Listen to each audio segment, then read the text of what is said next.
YS Jaganmohan Reddy ఇప్పుడు ఒక కొత్త పందాన్ని ఎన్నుకున్నారా? కాంగ్రెస్కు దగ్గర అవుతున్నారంటే అవునని అంటున్నారు. కానీ కాంగ్రెస్కు దగ్గర అయ్యేక ముందు సోదరి షర్మిలకు దగ్గర అవ్వడానికి ట్రై చేస్తున్నారని తెలుస్తుంది. షర్మిలకు దగ్గర అవ్వాలంటే మరి మధ్యలో ఎవరు ఉండాలి, ఏంటి, ఎవరిని సంప్రదించాడు, ఎక్కడ పావులు కదుపుతున్నారు, అసలు బెంగళూరు నుంచా, ఢిల్లీ నుంచా, హైదరాబాద్ నుంచా, మధ్యవర్తి ఎవరు?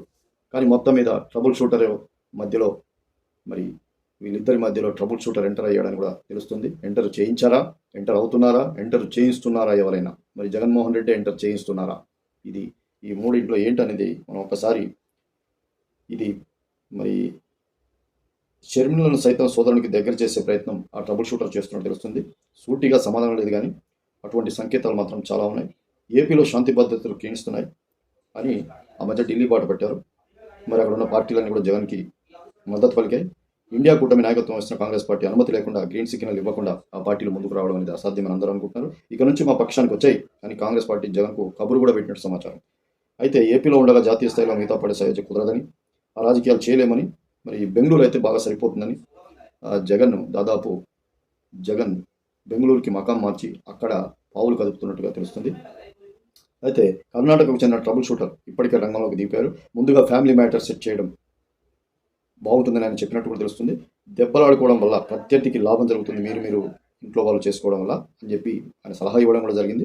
జగన్తో పాటు సోదరి షర్మిలకు గుర్తు చేసినట్టు తెలుస్తుంది. ముందుగా మీరు కలిస్తే తప్ప బలం పెరగదు అన్న విషయాన్ని ఆయన గుర్తు చేసుకోవాలి అని వాళ్ళకి చెప్పినట్టు మనకు సమాచారం.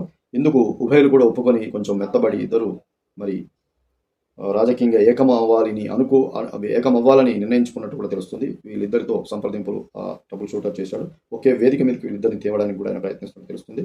అయితే కాంగ్రెస్ హైకమాండ్ నుంచి వైసీపీ విలీన ప్రక్రియ ప్రస్తావన తీసుకొచ్చారు. వైసీపీని విలీనం చేస్తే బాగుంటుంది అనే ఒక ప్రస్తావనలో తెచ్చినట్టు తెలుస్తుంది. అయితే 40% ఓటు బ్యాంక్ ఉన్న పార్టీని విలీనం చేయడం అనేది మంచి పద్ధతి కాదని జగన్ కూడా వెంటనే ఆయనని వాదించినట్టు తెలుస్తుంది. కేవలం కాంగ్రెస్ ఓట్ బ్యాంక్ అన్న విషయం గుర్తుంచుకోవాలన్నా, కాంగ్రెస్ పార్టీ బలోపేతం అయితే జాతీయ స్థాయిలో పుంజుకుంటే వైసీపీ ఓట్ బ్యాంక్ టర్న్ కావడం ఖాయమని కాంగ్రెస్ నాయకత్వం వాదించినట్టు తెలుస్తుంది.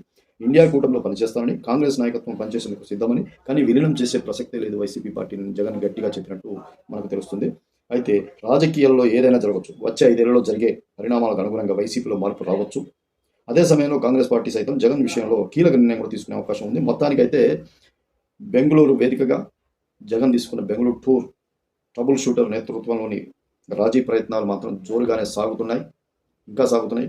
అయితే ఇవి ఒకేసారి కాకుండా క్రమేపీ మరి ఇంకా 2-3 సమావేశాల తర్వాత ఆ ట్రబుల్ షూటర్తో మరి క్రమేపీ వీళ్ళు షర్మిల గారు, జగన్ గారు మరి కుటుంబ పరంగా ఏకం చేసి ఆ తర్వాత పార్టీలో కలిసి పనిచేయడానికి, పార్టీలో అంటే కాంగ్రెస్లో విలీనం చేయనున్నాడు కాబట్టి కాంగ్రెస్ పార్టీతో కలిసి పనిచేయడానికి జగన్ ఒప్పుకొని, అది కూడా షర్మిల, ఇతను, జగన్ ఇద్దరు కలిసి పని చేయాలంటే ఇద్దరు కలిస్తేనే కాంగ్రెస్కు వైసీపీ రెండు కలిసి పనిచేయడానికి అవకాశం ఉంటుందని మరి అక్కడ అనుకోవడం జరిగింది. మరి ఇంకా 2 దఫాలుగా మీ యొక్క సమావేశాలు జరిగితే కొలిక్కి వచ్చే అవకాశం ఉంది. మరి ఏది ఏమైనా కాంగ్రెస్తో ఆంధ్రప్రదేశ్లో ఒరిగింది లేదు, కాంగ్రెస్తో జగన్మోహన్ రెడ్డికి ఢిల్లీలో కూడా ఒరిగేదేమీ లేదు. మరి ఆయనకు తెలుసు, ఆయన సన్నిహితులు కూడా ఈ విషయాన్ని చెప్తున్నారు. మరి ఎందుకు కాంగ్రెస్తో అరుగులు చాస్తున్నారు, అసలు లాభం ఏంటి, ఇన్నర్ లాభం ఏంటి, అవుటర్ లాభం ఏంటి అనేది ఆయనకే తెలియాలి. మొత్తానికి ఆయన కాంగ్రెస్ లేకపోతే, కాంగ్రెస్కు సపోర్ట్ చేస్తే, కాంగ్రెస్తో కలిసి నడిస్తే కాంగ్రెస్కే బూస్టింగ్, కానీ వైసీపీకి వచ్చింది ఏమీ లేదు. కావాలని చంద్రబాబు మీద కోపం మీద మోడీకి వ్యతిరేకంగా ఉండడం కోసం అలా పక్కన ఉండాల్సిందే తప్పితే అసలు కాంగ్రెస్తో వెళ్ళడం వల్ల మరి జగన్కి ఎలాంటి లాభం లేదన్న విషయం మాత్రం మరి ఆయన సన్నిహితులు, ఆయన క్షేమం కోరుకునే వాళ్ళు, దేశంలో ఉన్నోళ్ళు, రాష్ట్రంలో ఉన్నోళ్ళు, విదేశాల్లో ఉన్నోళ్ళు కూడా ఆయనకు ఫోన్లు చేసి కానీ ఆయనకు సలహా ఇస్తున్నట్టు తెలుస్తుంది.